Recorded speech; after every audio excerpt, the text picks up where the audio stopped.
Do you feel like as you are working on solving these problems, it feels like you just jumped into a pool and you're sinking deeper and deeper and deeper and deeper into this? You lose the big picture. It's like, what was I actually working on? These are common problems to have while facing difficult and intense debugging scenarios. But I have a solution that will help get you out of this pool into which it feels like we often are sinking, puts us onto ground where we can run, where we can dash toward a solution. And I call it the TAD framework. Let's go have a seat and talk about it. So what is TAD? TAD is the name of some really wonderful people that I've had the pleasure of meeting. But in this case, TAD is actually a 3-letter acronym to help you solve problems quickly and easily. In fact, TAD is so easy to learn. It's as easy literally to learn as popping up your phone and opening an app. Except that's only 2 steps and we have to put a 3rd step on the end of that. You see, the reason I like TAD is it's a structured approach to solving difficult problems. You see, it regularly resets my perspective. It keeps me laser focused on the problem that I'm solving, and as a result, I don't duplicate the effort that I've invested. And I find, and this is not a clinical study here, but I find that this reduces my stress in solving problems in even the highest stress scenarios ever. So in TAD's 3 phases, it's going to take about 1 to 2 hours to work through one full cycle, one full iteration of these 3 steps. I'm going to share a super fast overview here, and then in a subsequent video, we're going to dive into each one of these steps very individually with a whole bunch of stories and information about that. And as always, in the book has a ton more information than I can even communicate in these short videos. Let's talk about the 3-letter acronym TAD. You've heard me say it a lot of times in this video already, but I am so passionate about it because I believe it will help you. It will revolutionize your career and the ability to solve problems quickly. This first letter, T, is for take an inventory. What's going wrong? How do you replicate this problem?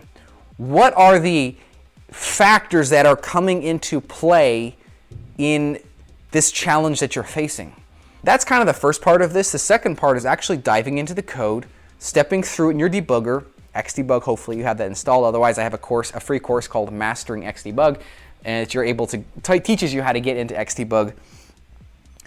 Piece together the details of what is going wrong. Hopefully by the end of the first hour, it's not a guarantee at all, but I hope that you should be able to at least have a picture as far as what's going on in this first chunk of time.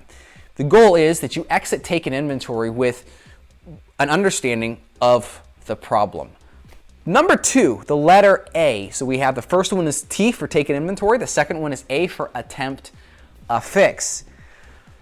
How do we solve this problem? So one of the challenges with the first one is it's easy to focus on a solution. No, we're not focusing on a solution. This is when we focus on a solution, when we're looking to solve the problem. First is take an inventory. This second one is when we exclusively focus on the solution. Okay, how do we solve this problem? Now, one thing to note is on some of these bigger problems, you might not actually have a problem defined yet enough to be able to attempt to fix. And if that's the case, just skip this step, move on to do it again. Do it again will take you back to take an inventory. But if you do, try to attempt a fix. Do it in any way that you possibly can. I'm not talking about committing this code yet. Don't commit the code if it's horrible.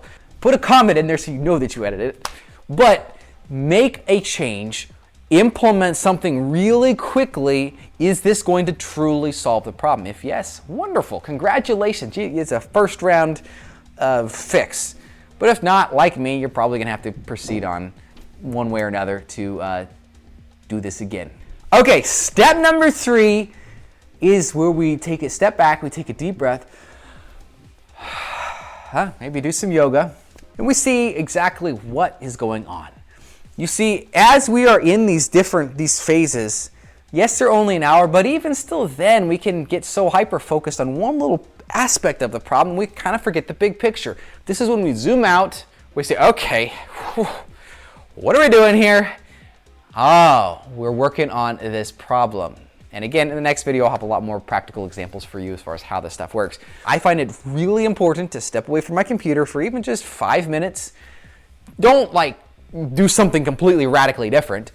Still be kind of thinking about this. Maybe go chat with a coworker if you're in an office. Say, hey, I got this problem I'm trying to sort through. Here's what I have tried. Very important to say that. And here is what's not working.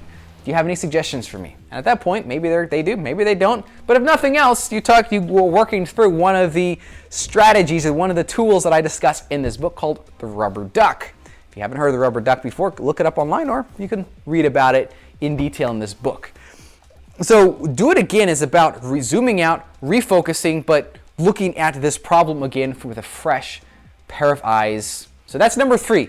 Do it again. This program, this system will break your focus up on the wrong problem, and it will help you to continually assess, is this the right solution? No, is this the right solution? But maybe I didn't even assess the problem correctly in the first place. So breaking this up into 1 hour chunks roughly, 1 hour for taking inventory, 1 hour for attempt to fix them, I don't know, 5-10 minutes max for do it again. Doing this in phases will make you a beast of a developer. Not just someone who's there spinning their wheels. What am I trying? How do I solve this problem? No, you become a beast of a developer. Congratulations on achieving this beast mode.